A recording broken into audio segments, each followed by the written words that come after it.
รมเวทนีเนี่ยในสมัยก่อนๆนี่นะถ้าคนใดใจบุญสุนทานได้ทำคุณงามความดีถึงแม้จะยากจนแต่ก็มีศรัทธาในการที่จะทำความดีทำบุญอย่างต่างๆเหล่านี้พอพระเจ้าแผ่นดินทราบเรื่องทราบอย่างเนี้ยเพิ่นจะเรียกเข้าเฝ้าแล้วประทานรางวัลนะบางทีก็เอามาอภิเษกเป็นมเหสีเป็นนางสนมกำนันได้ดิบได้ดีไปอย่างเนี้ยในสมัยก่อนมันเป็นอย่างนั้นนะอันนี้นิทานเรื่องนี้ก็ด้วยอานิสงส์แห่งการที่มีศรัทธาไปเก็บข้าวเปลือกตกเหี้ยตกหายเอามาตำมาเป็นข้าวสารแล้วเอามาทำเป็นสลากกระพัดนี่เนาะ อันนี้ก็ด้วยบุญด้วยอานิสงส์ที่ได้ทำอย่างนั้น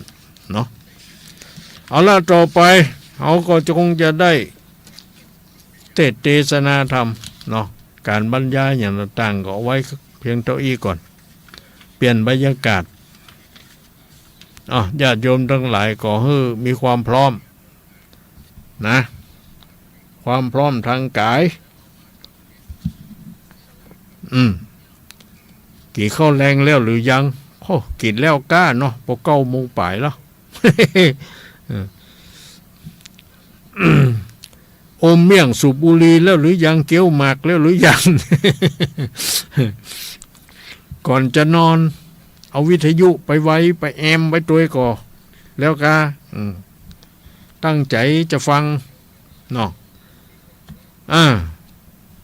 ในเครือข่ายสถานีวิทยุเปิ้นคงจะถ่ายทอดก็สัญญาณกันไปเนาะให้ญาติโยมทั้งหลายได้ยินได้ฟังกันก็มีสถานี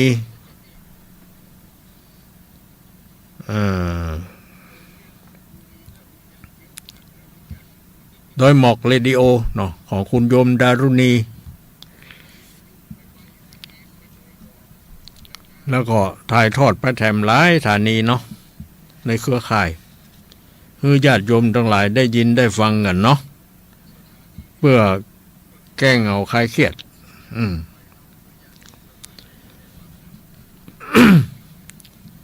ถ้ามีความพร้อมแล้ว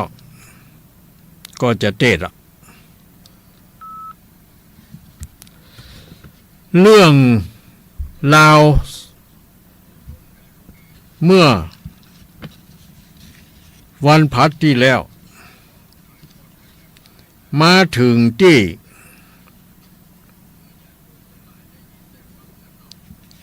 อะไรอย่างมาถึงที่พราหมณ์ที่เป็นพระอินทร์เนรมิตเป็นพรานเนาะเป็นพราหมณ์ไม่กันเนาะพราหมณ์ก็ว่าพรานเนาะ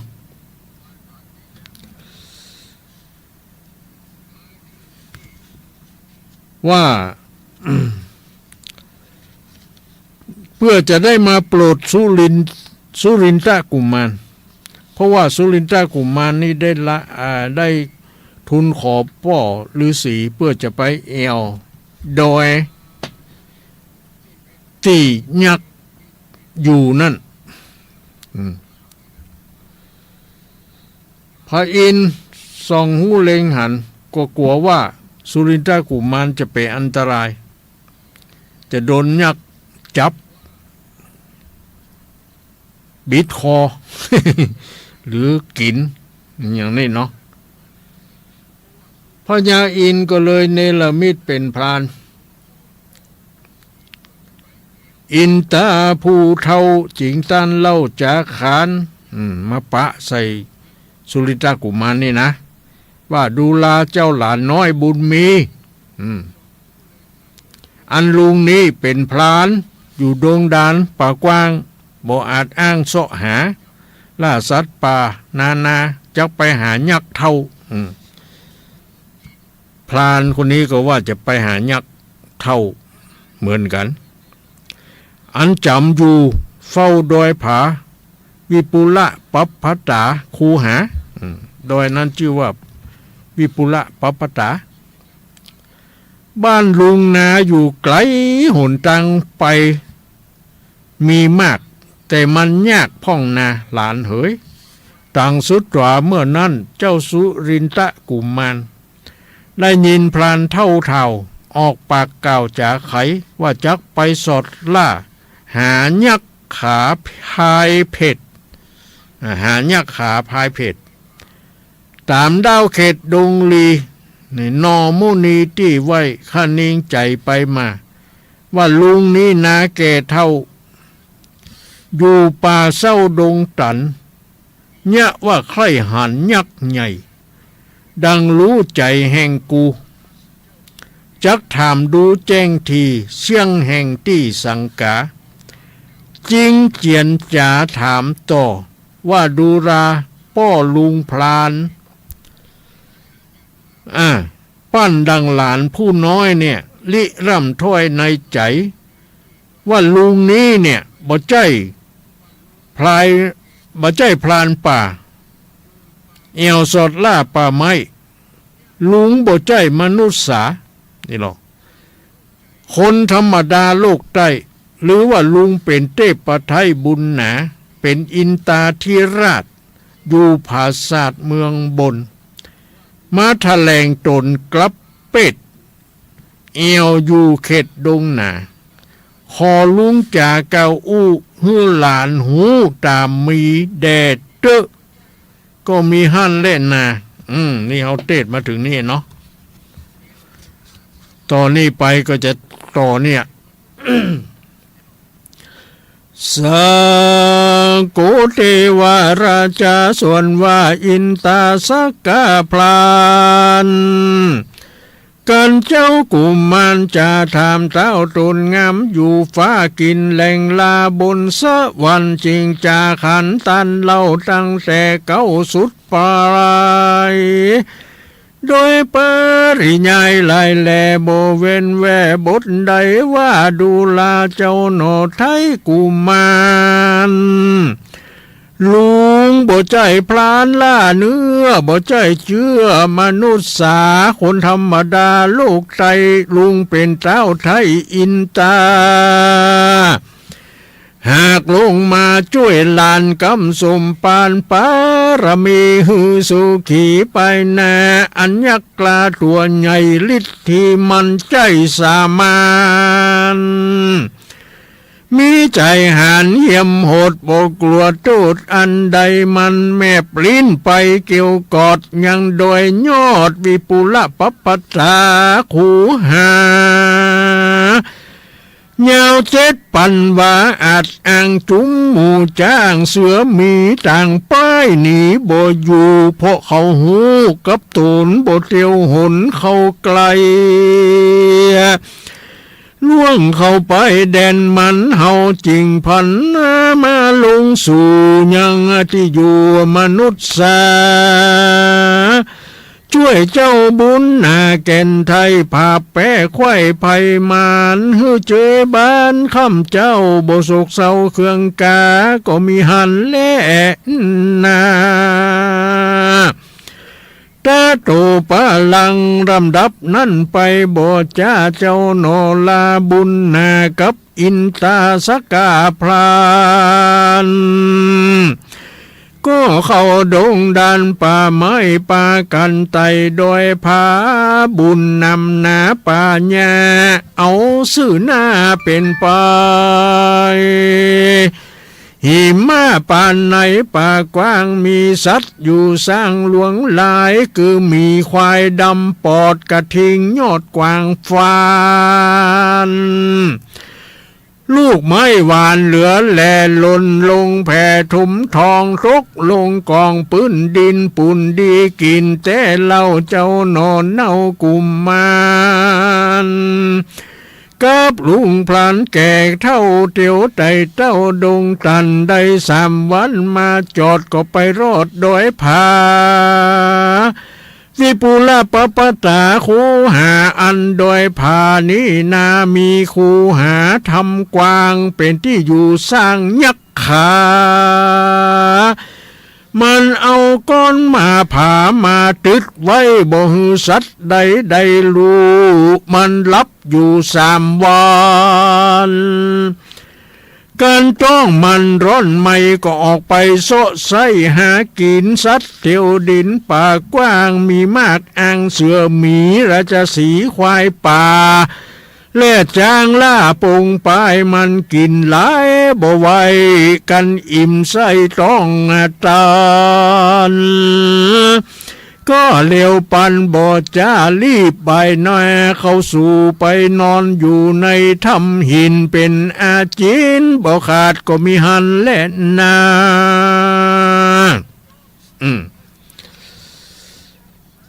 ผ่านพญาอินทร์กับสุรินทรากุมารก็เลยไปด้วยกันเพราะมีความประสงค์ที่จะไปหายักษ์ที่ในถ้ำในดอยนั้นยักษ์มันอยู่ในถ้ำหันมันเอามาหินอย่างตูดปากถ้ำไว้บ่ให้ไผ่ไปรบกวนอย่างมั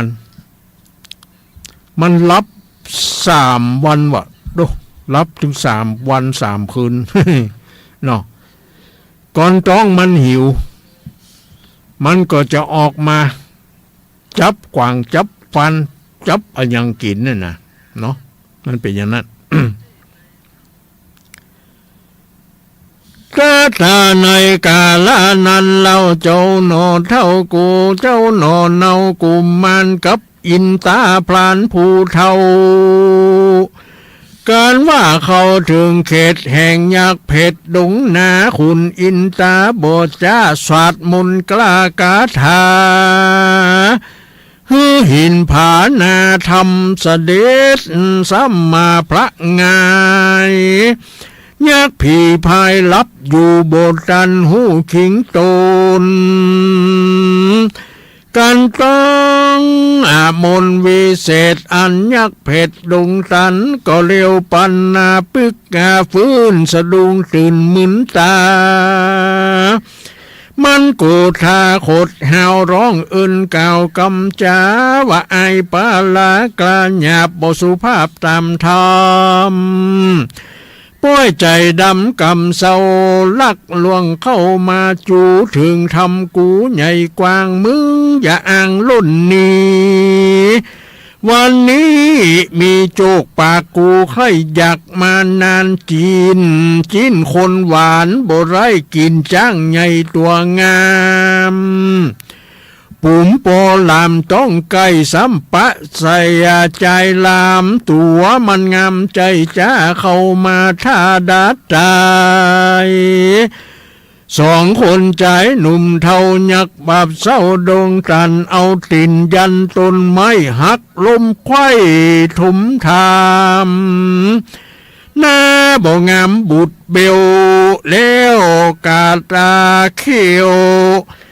แล้วกาดเขียวปุ่นกัวเนลมิตตัวสูงใหญ่รบอกใส่ตังเสียงมันดังขนาดดังฟ้าหยัดไปบนผมหัวโขนงองอดหนวดสาวหนวดเจ้าตอดไปมาส่องแก่นตามาบมีแสงว่าเป็นไฟเขี้ยวงาใสฟางออกส่องข้างมีแสงปากมันแดงหน้าเศร้านิ้วมือเจ้าลำตาลบ่โทษตัวมันใหญ่ๆขนาดไหนเนาะขนาดนิ้วมือเจ้าต้นบ่เป้าเจ้าต้นสารเพื่อนะมันก็งนงานห้องด่าว่าอาย5 ผีพายมึงต้องสายบ่จ้า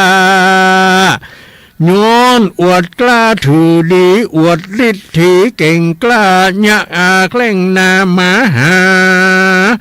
เอาหินผานาทำ ปังลงซ้ำพระหงายมึงอย่าหมายปิกปอกอ้อยหน้าออกขึ้นไปยักจังไหลขดไม่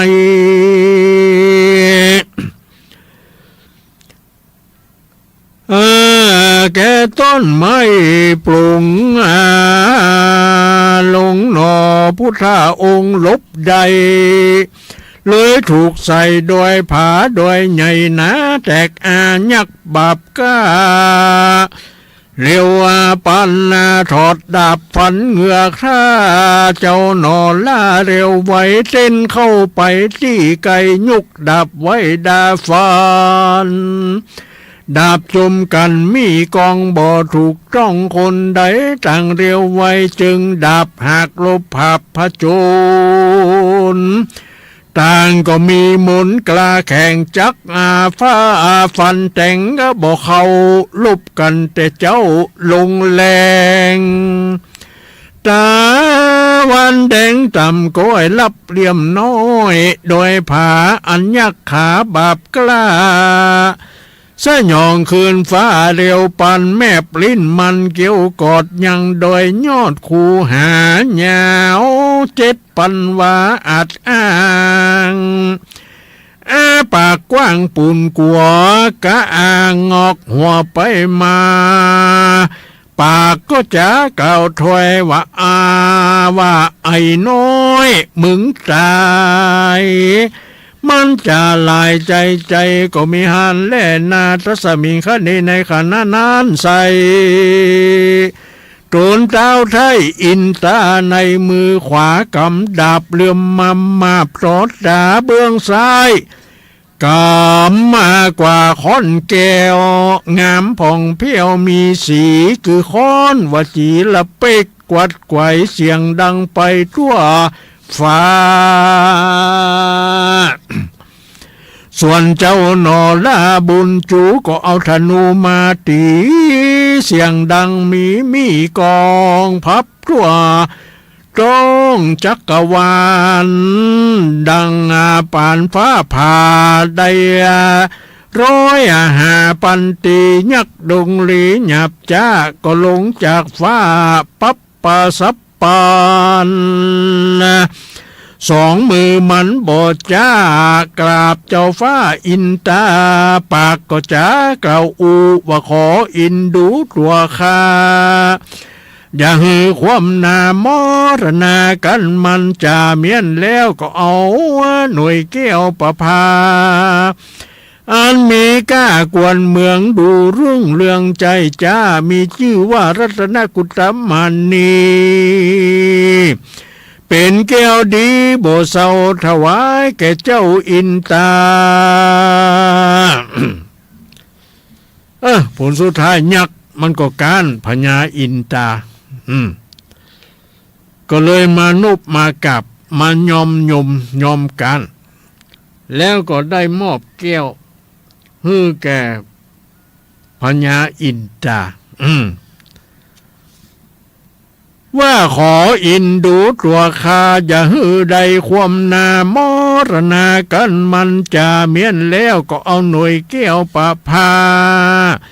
อันมีก้ากาวกวนเมืองดูรุ่งเรืองใจจ้ามีชื่อว่ารัตนกุฏมณีเป็นแก้วดีบ่เศร้าถวายเจ้าอินตาแล้วก็จะกล่าวว่าบอกเราว่าเป็นของเก่าเมินมาเจนปิดตาเจ้าไทยสืบไว้เมินนานขอลุงพรานหลับไว้อันคาไทยปงปันแดดเจอส่วนอินตาพรานป่าเศร้ากันยักเท่าปันแล้วยังหน่วยแก้วประภา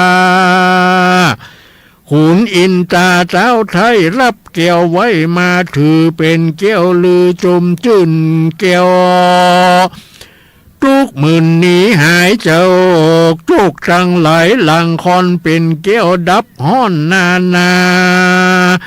แล้วก็อินตาบุญกว้างโขนปิดเจ้าจ้างเอราวันก็เอาแก้วปั่นบทจ้าฮื้อเจ้าโนลากุมา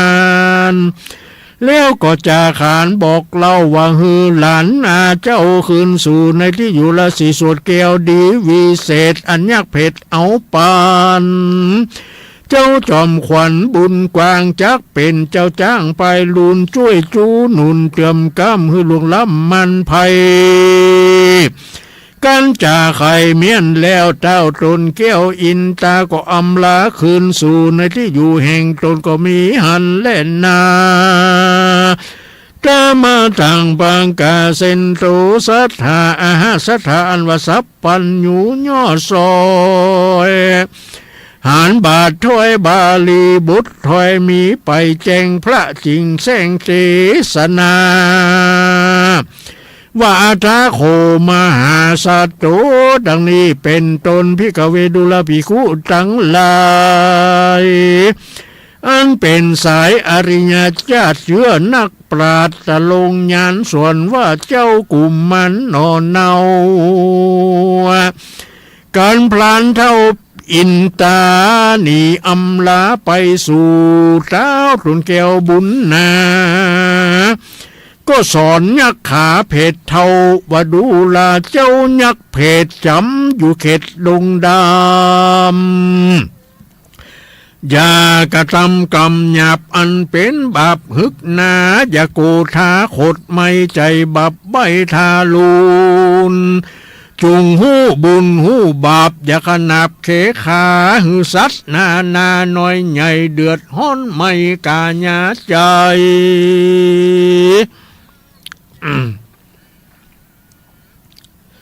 จุงหนีไกลจากกรรมตัวอันดำมนเศร้านักปราชญ์เจ้าจะใครมีของใดหน่อยมากจุงบริจาคเป็นตานแก่คนผ่านยากไร้และเจ้าสินใสสะอาดอย่าประมาทรักษาศีลห้านาเป็นเก้าศีลแปดเต้าภาวนาบุญจักป่ายกย้ายออกจากค่ายสงสารถึงนิพพานเวียงเกวฮือถึงแล้วที่ดีกันเจ้าบุญมีสอนนาใครยักปุ่มใส่เพชรเท่าก็ก้มเกาวันตาแล้วก็อำลาคืนสู่ในที่อยู่ดงตันก็มีหันแล่นนานี่ที่ตั้งขี่แย่สังวันนาวิเศษจะห้องเหตุสุรินทะกุมารผูกทวนหายังเนิ่นจ้าเหิงนานจากปริโยสารสุดยอดขอย่างจอดเป็นคราวผูกห้าเจ้านี้เจ้าอีดีย้ายนักแก่ก็ขอแว่เจ้านี้ก่อนเล่นนาก็บังกมสมเรศสเดชแล้วเจ้านี้ก่อนแล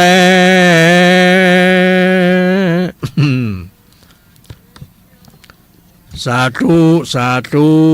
อันธรรมยังธรรมเทศนังกโรมาเสสาธุสาธุผูกที่ห้าจบวันพัดหน้ากล้วยฟังวันพัดในอีกแล้วเนาะวันพัดหน้ากะวันพัดหน้านี่วันพัดที่28เขาก็มาฟังผูกที่6ต่อเนาะอันนี้มาถึงผูกที่5ก็คือปางเมื่อพญาอินเนรมิตลงมาเป็นพานแล้วก็เพื่อมาโปรดสุรินทะกุมมารกลัวว่าสุรินทะกุมมารไปปะยักษ์คนเดียวกลัวเป็นอันตรายพญาอินก็เลยเนรมิตเป็นพานลงมาช่วยก็ปากันไปในอาหารยักษ์มันเสกมนต์คาถาเอามาหินตุดปากถ้ำไว้ ภัยเข้าบ่ได้เลยนะสุรินทรากุมารพญาอินทร์ก็สวดมนต์คาถาเขาใส่ก้อนหินที่ถือปากถ้ำมันก็อ้าออกสะเด็นออกไป นี่ยักษ์มันก็สะดุ้งตื่นตกใจว่าภัยมาล่วงล้ำก้ำเกินเข้ามาเขตของข้ามึงต้องจ่าย เนาะต่อมันโคตรสดออกมาหบกัน เอาไปมาผลสุดท้ายการพญาอินตราเนาะมันก็การกันเนาะอันนึงเป็นพญาอิน มีฤทธิ์เด็ดปกครองของสองสวรรค์กันนะผลสุดท้ายยักษ์มันยอมมากราบขอชีวิตกับพญาอินทร์ปลายปอมอบแก้ววิเศษฮื้อพญาอินทร์แหมตัวพญาอินทร์ก็บอกเอามอบเอาปั่นฮื้อแก่สุรินทะกุมารแล้วพญาอินทร์ก็กลับกายหายเป็ดไปขึ้นมืออยู่สวรรค์เหมือนเดิม อันนี้เพราะว่าเนรมิตเนาะ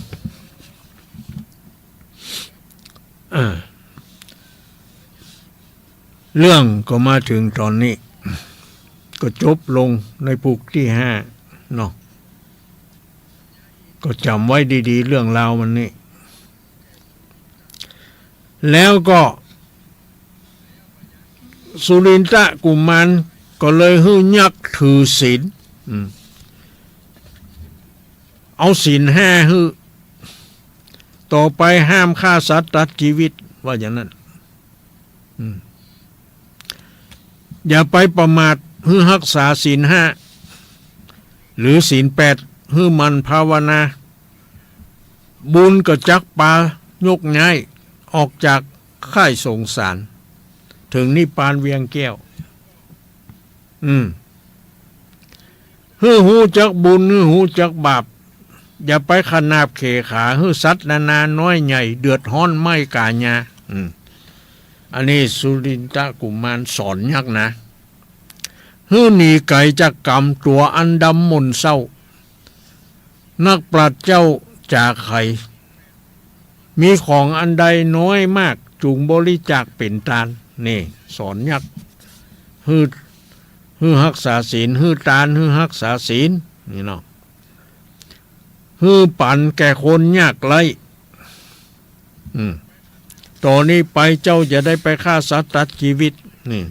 ยักษ์ก็รับกรรมรับศีลไปเนาะอันเนี้ยเพิ่นเรียกว่าคนเฮาถ้าทำดีมันถึงได้ดีเนาะถ้าทำบ่ดีมันก็ถึงได้บ่ดีนั่นแหละบอกว่าจะเป็นชนชั้นประเภทไหนอย่างใดถ้ามีใจเมตตาฮักใคร่สรรพสัตว์ทั้งหลายกรุณาสงสารอินดูมีมุตูต่อสัตว์ต่อคนมุทิตาก็คือ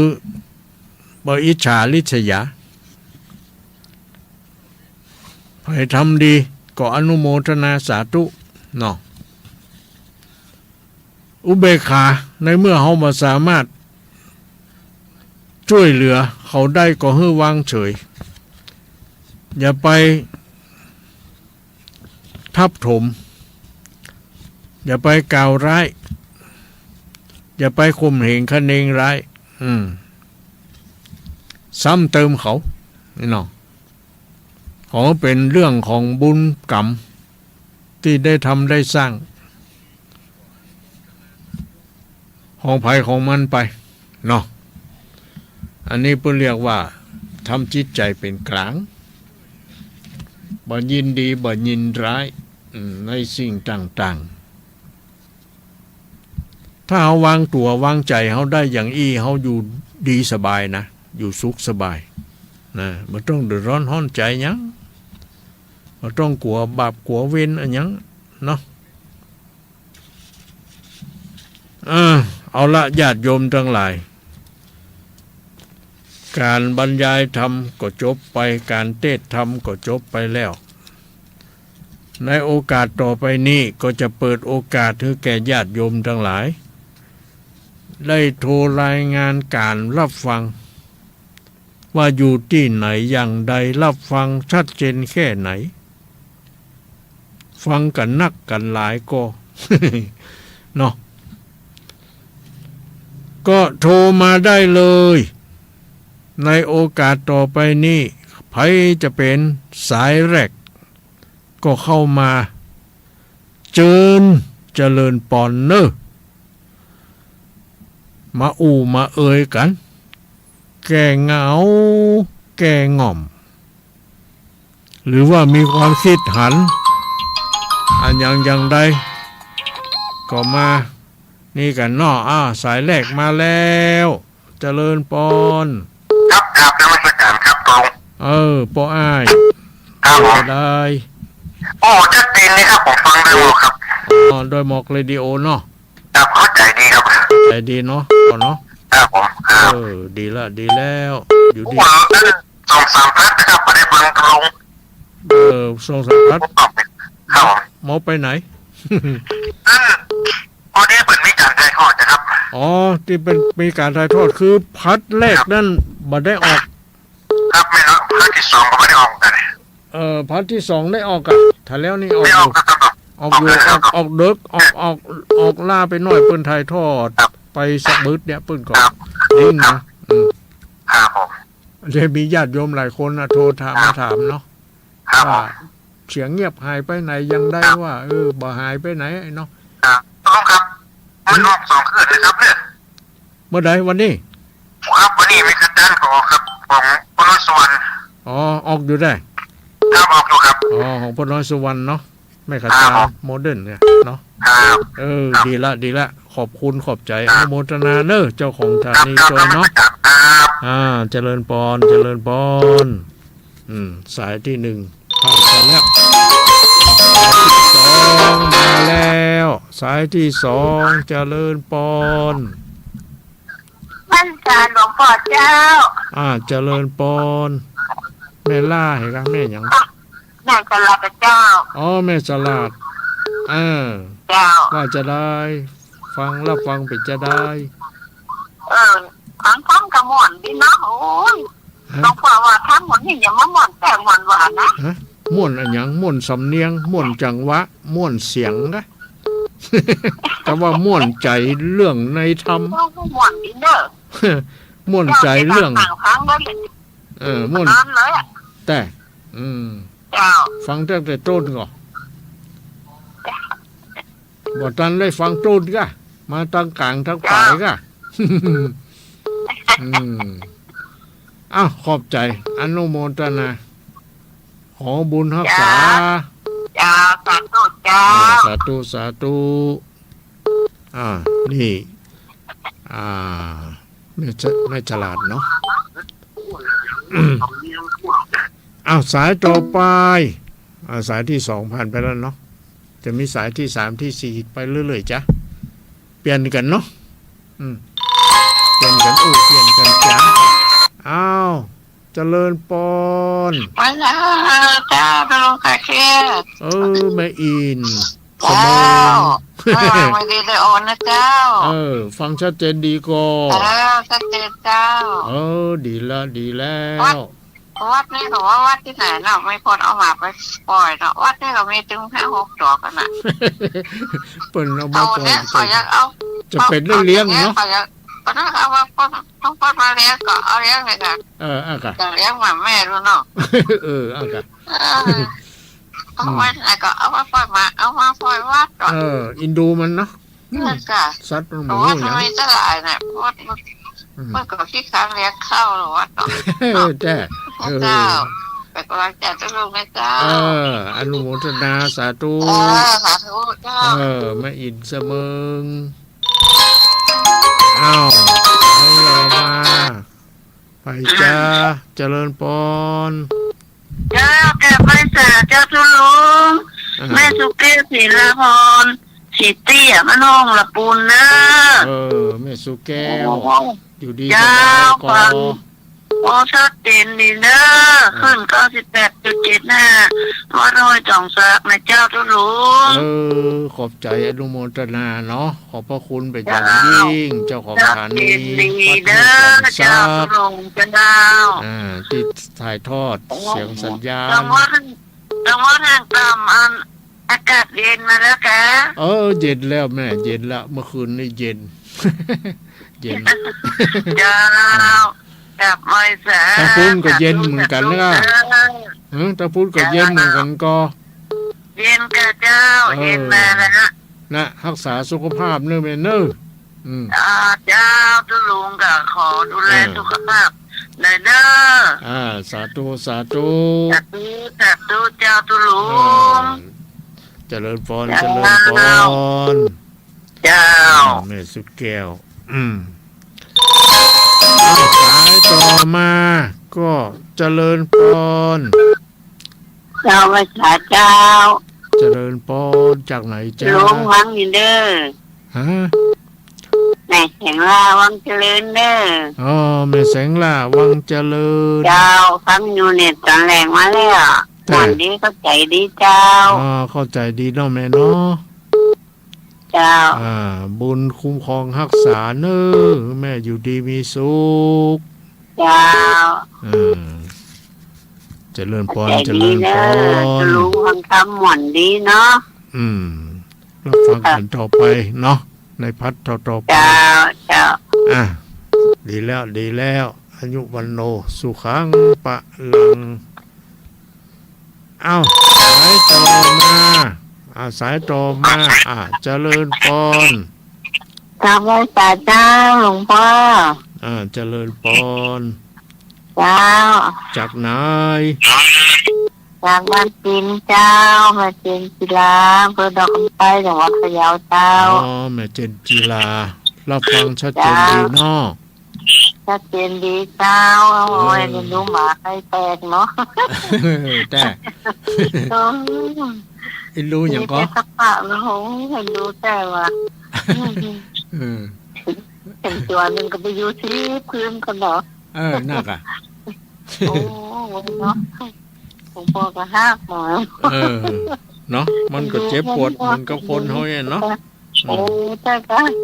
เอ็นดูเชื่อก็เอ็นดูตาใส่มองเฮ้ยมันมาจ้างปากเนาะเอามาน้อยก็ปล่อยนั่นค่ะอันผมบอกว่าโอ้ยดูแต่มาน้อยก็ตามุ้งมากค่ะตามุ้งมองไม่ว่านั่นแหละเจริญพรเนอแม่เนออยู่ดีมีสุขเจ้าพระสาเจ้าหลวงพ่อยุวันโนสุขังปาลังสาธุสาธุสายต่อไปเนาะ0819934074นี่เนาะเจริญพรไปจ้าตุลุงเจ้าเจริญพรจากไหนจ้าจากไหนจ้าไม่แม่เรือนกันต่อวังเหนือลำปางเจ้าแม่เรือนเนี่ยเจ้าสันโตชัดเจนดีเนอะชัดเจนดีเนาะแม่เนาะมันมีเสียงว่าอย่างเนาะเจ้ากุมันปอบเป็นมาจุยเนาะสำคัญจริงเป็นลูกของปัญญาอินนะแม่อินทรงมาเกิดน่ะน่ากะเจ้าฟังหูเรื่องเนาะแม่เนาะเจ้าดีละแต่ปัญญาอินทรงเป็นมาเกิดแหละทรงไม่เกิดกันนางนั่นติดปอบเป็นเอาใจแก้ไหลนะนั่นกะนั่นก็จ้าเรื่องมันยาวเนาะแม่เนาะฟังต่อไปจ้าเจริญพรเนอแม่อยู่ดีมีสุขอายุมั่นขวัญยืนจ้าไม่จ้าเจริญพรจ้าสาธุเจ้า สายต่อไปมีก่อห้าแม่ก็ฟังวางสายก่อนเนาะ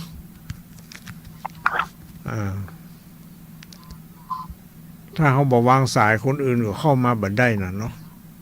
มันสัญญาณมันฟัดกันเอาแม่วางสายแล้วเลยยังกดออกก่อนเนอ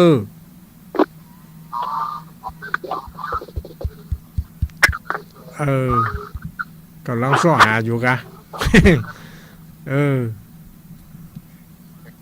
กดปิดก่อนแม่จังหวะแหละเป็นคนดีมันคนอื่นเข้ามาบัดได้นะถ้าแม่บอกวางสายนะวางเนี่ยวางสายนั่นเจริญปอนกับไว้สาเจ้าตุลุงเจริญปอนเจ้ากับไว้สาเจ้านี่แม่กาญจนาเลยเจ้าแม่กาญจนาจากไหนเจ้าอยู่ลำปางเจ้าซบตุ๋ยเจ้าลำปางอำเภอเมืองเจ้าอำเภอเมืองเจ้าซบตุ๋ยลำปางเจ้าตุลุงเล่าเรื่องหมาครับทุกทีหมาน้อยย้ำน้อยนี่ดีนะเจ้าหมาเนี่ยถ้าวันใหญ่มาแล้วมันจะไล่ครบคนนะเจ้านี่บอกใครถูกก็หมาเลยไปตะไลเจ้าหัวก็ตัวเจ้าผู้เป็นอย่างเจ้าว่าเจ้ากับได้เป็นใหญ่ยังน้อยนี่แต่หักในรู้แต่ใหญ่มาแล้วโอ้ไหวเจ้าคือบางทีมันเครียดแม่อย่างที่มันไล่ไปประคบเป็ดคบไก่เพื่อนนะคือเฮาบ่ได้เข้าอย่างคือมันกินอิ่มนำสำราญน่ะมันหิวมันก็ไปซ้อหากินคนเดียวมันปะอย่างมันคบกอกัดเอกกัดแบบนี้เจ้าที่หันโคนเนี่ยมันจะไล่ครบตัวหมานี่มันบดีจะเนี่ยความมันใหญ่มาแล้วเนี่ยเจ้ามันกับเจ้าเนี่ยมันขางที่อยู่ขางเจ้าขนาดกายมันตั้งดังสาธารณะไปเรื่อยนี่มันยังงั้นนี่น่ากะเขาขัวแค่น่ะแต่เขาต้องฉีดยาเนาะกันบัตรทะยักกันนั่นสุนัขบ้าอย่าก็เป็นดีถ้ามันสวกอันเนื้อแห้งก็ต้องมัดอ่ะเนาะไฟไล่โคเปิ้ลเขาก็ต้องรับผิดชอบอย่ามันเป็นมาของเขาจะไปปล่อยปละละเลยก็ไม่ได้นั้นมันก็ผิดกฎหมายอยู่เขาไม่ได้ดูแลพอกอยมันเนี่ยมันได้นะเนาะเจ้าแม่น่ะหมามันก็แพ้หนักนะน้องหมานี่เนาะเจ้าหมาแมวนี่มันตามมันธรรมชาติของมันนั่นแหละเนาะเจ้าคนเขาอย่างเขาเอาไปขว้างไว้วัดนะเนาะตอนนักจะได้ยินว่าเจ้าอย่างมาดีกับไปขว้างไว้วัดเจ้าได้ยินว่าเจ้าของดีๆต้องมาได้ของดีๆเขาก็อย่าพูดมันโมโหจะไปขว้างไหนกันเนาะถ้าเป็นอย่างนั้นเอาไปปล่อยปลาปล่อยอย่างนี้ก็ใครได้แต่เนาะเวลาเลี้ยงบ่ไหวแล้วเมาแล้วหนักแค่นักเขาบอกว่าเขาต้องอุ้มกำเนิดเถียกายเนาะทำมันอย่างก็ดีอย่างก็ดีเจ้าทำหมันทำเหมือนเนี่ยนักมันจะปล่อยปลาละเลยเป็นปัญหาของสังคมเจ้านักเจ้าไว้สารเลยเจ้าเจริญปอนเนอร์โยมดีมีสุขเจ้าไว้สารเจ้าเอาสายต่อไปมีอยู่ก็ยังเวลาแถมหลายอยู่นะ10 กว่านาทีพอกันนะญาติโยมคนไหนได้รับฟังอยู่คืนวันนี้เนาะมีความคิดหันเป็นอย่างใดโทรเข้ามาได้เน้อ0819934074เนาะอันนี้เบอร์โดยตรงของตูลุงวัดห้างต่ำคืนวันนี้ก็เป็นคืนวันพัดที่2มาแล้วเจริญปอนก็ไว้สารหลวงพ่อเจ้าไม่ไรเนอะแม่ไรบ้านเจ้าฟังอยู่ไม่ไรสันทรายเจ้าไม่ไรสันทรายเนาะว่าฟังตั้งแต่ต้นก็ว่าฟังเกินกลางฟังเกินกลางก็ว่าฟังตั้งแต่ต้นตั้งต้นมาเจ้าฟังตั้งต้นมาแล้วนั่นก็ดีเนาะ ได้หูความดีเนาะ เจ้า หูความดีหูค กำลั วาง ม ใจ ดี หอพ่อเด้อ เจริญพรเนอะโยมเนอะอยู่ดีมีสุข เจ้า มีโชคลาภวาสนาเอาสายต่อไปเนาะเขาก็เปลี่ยนกันเปลี่ยนกันจ้ะมีปัญหาอันหยังอันใดก็ปรึกษาหารือกันได้เนาะเจริญพร เจ้าไหว้สาเจ้าหลวงพ่อเจ้า เจริญพร เจ้า จากไหนจ้าจากไหนจำเสียงได้จำชื่อบ่ได้หรอ แม่อยากว่าเดี๋ยวบัดได้ถึงบ้านหลังกรรมอ่ะเนาะ อันกาเวลาพรไง เจ้า เออ เจ้า ฟังตั้งแต่ต้นนะคะ เจ้าฟังตั้งแต่ต้นเลยหลวงพ่อ เดี๋ยวเนาะหูความหูเรื่องอยู่เนาะ เจ้า ดีละนะ เจ้า อยู่ดีมีสุขเด้อโอ้สาธุเจ้า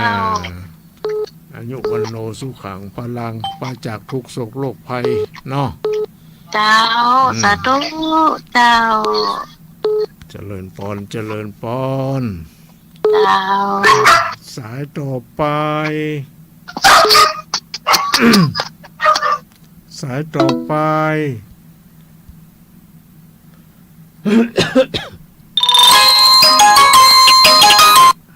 เจริญพรมีไหนเหีย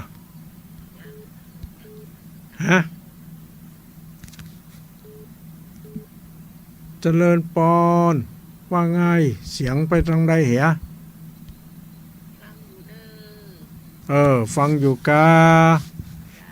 จากไหนโอ้เจ้โฮมแม่ชื่อยังแม่สายแม่สายใจจิตบ้านแจ้โฮมนี่เนาะแม่เนาะมานี่สายหนึ่ง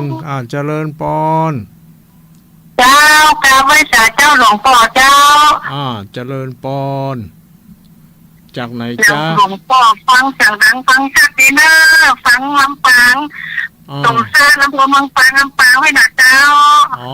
อำเภอเมืองจังหวัดลำปางเนาะแม่เนาะเราอำเภอเมืองปางเจ้าอำเภอเมืองปางขอบคุณหลวงเจ้าขอบคุณหลวงพ่อนะที่ทำมาในเจ้านะเจริญพรญาติโยมอยู่ดีมีสุขสาธุเจ้าขอบคุณเจ้าเข้าใจในพระธรรมคำสอนก็ดีแล้วเนาะนี่อำเภอเมืองลำปางนะมานะทางนี้รอดอกคำไส้มีก่อนเจริญพรเจ้าราชการเจ้าจากไหนจ้าอยู่อำเภองาวเจ้าท่านอำเภองาวจังหวัดลำปางเนาะเจ้าฟังชัดเจนดีกว่าแม่ชัดเจนดีเจ้าฟังฐานนี้ไหนแม่ฟังฐานนี้ไหนฟังฐานนี้เจ้าของปฏิท่าเตียงงาวเนี่ยเจ้าแต่เพิ่นถ่ายทอดกันไปเนาะเจ้าดีแล้วเจ้าโมทนาสาธุบอกสาธุอนุโมทนาแม่ก็ใจคำเจ้าแม่ยังก็แม่ก็ใจคำเจ้าแม่ก็เอาหมอไม่ทงแม่ก้อมใจคำไอ้น้องแม่ก้อมใจคำดีละใจเงินใจทองใจคำดีแล้วผ่านทุกสารพัดเจ้าที่ทำบ้างวันดีสั่งกับจังแต่สาระนี้เจ้าเรื่องหูความเนาะแม่เนาะเอาสาธุดีแล้วคือน่ะกันนอนฟังกระดาษผ้าอีอันนะเจ้าแต่เป็นนั้นวันผูกวันนี้วันผูกกระเจ้าเจนวัดไผ่หินนะเจ้าแต่เป็นนั้นตุลุงออกเฉพาะวันพัดแม่วันพัดที่2ที่3ที่4 วันพัดที่หนึ่งนั่นเปิ้นมีรายการพิเศษแถมวันพัดก็คือวันพัดที่28เนาะวันนี้วันพัดที่21แหมกำกับวันพัดที่28อายุวันโดสุขังพลังขอบใจอนุโมทนาเนอแม่เนอที่รับฟังเนาะยังเวลาแถมน้อยหนึ่งได้แถมสัก2 สาย 3 สายเนาะโทรมาก่อนเจอเนอเจริญพรเจริญพรจากไหนแม่บอกคำนะจ๊ะเมียหลวงน้องเวียงหนองล่องเจ้าฟังมาแต่เจ้าแล้วเนอะฟังมาแต่เจ้าแล้วเนาะแม่เนาะอย่างเนาะแม่ยังก็ชื่อแม่ยังก็แม่บัวคำจีนานะจ๊ะแม่บัวคำจีนาบ้านเวียงหนองล่องเนาะแม่เนาะเจ้าฟังจะขึ้นห้วยตรงซักเนอะห้วยตรงซักเนาะดีละชัดเจนดีเนาะแม่เนาะชัดเจนดีดีละบ่มีหยังรบกวนบ่มีอุปสรรคอันหยังขัดขวางเนาะแม่เนาะเจ้าฟังดีละคลายเครียดคลายทุกข์ด้วยอันเนี้ยอันเป็นที่จ้างที่เปิ่งสินดาบเนี่ยเป็นที่จ้างที่เปิ่งเนาะน่ากะเป็นวันเอาเนี้ยเป็นที่จ้างที่เปิ่งพุทโธเมนาโถธัมโมเมนาโถเนาะสังโฆเมนาโถขอพระพุทธเจ้าพระธรรมพระสงฆ์เป็นที่พึ่งเนาะดีละแม่อายุวันโนสุขกำลังใจเนอะอยู่ดีมีสุขเนาะแม่เนาะเจ้าถ้าพระครูกับขอยังมีมือซูเหมือนกันเนอะเจริญปอนเนอะเจ้าสายต่อไปได้แถมสัก2 สายสายที่1มาละเจริญปอนเจ้าหลวงตากับนมัสการเจ้าแม่จงดีหายเมินแล้วเจ้าเมาการเมางานเมาบุญเนาะแม่เนาะเมาบุญเมาบุญดีละเมาบุญน่ะดีกว่าเมาอย่างอื่นเจ้าหลวงตาสบายดีสบายดีอยู่แม่การงานหลวงตาตั้งแต่ต้นนะเจ้าตั้งแต่ทางสถานีตู้ลุงโดย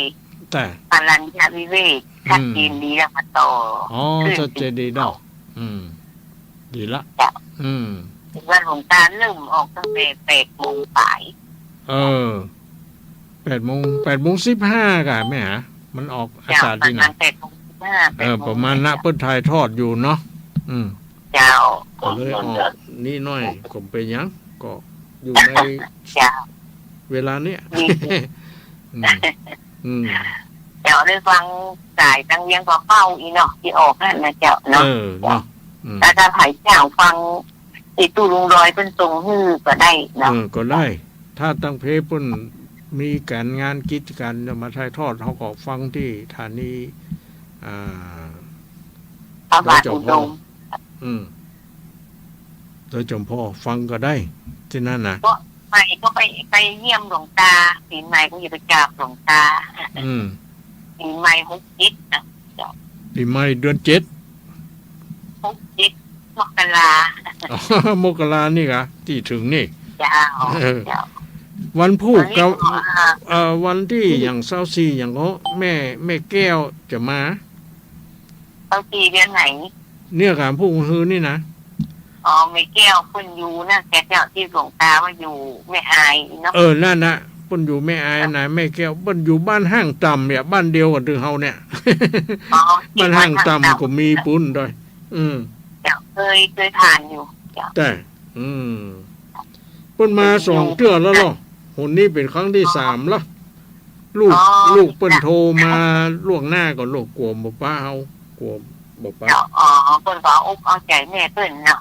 น่ะเพิ่นมาส่งไปเที่ยวจะประมาณเท่าไหร่70 ปลายแล้วเนาะ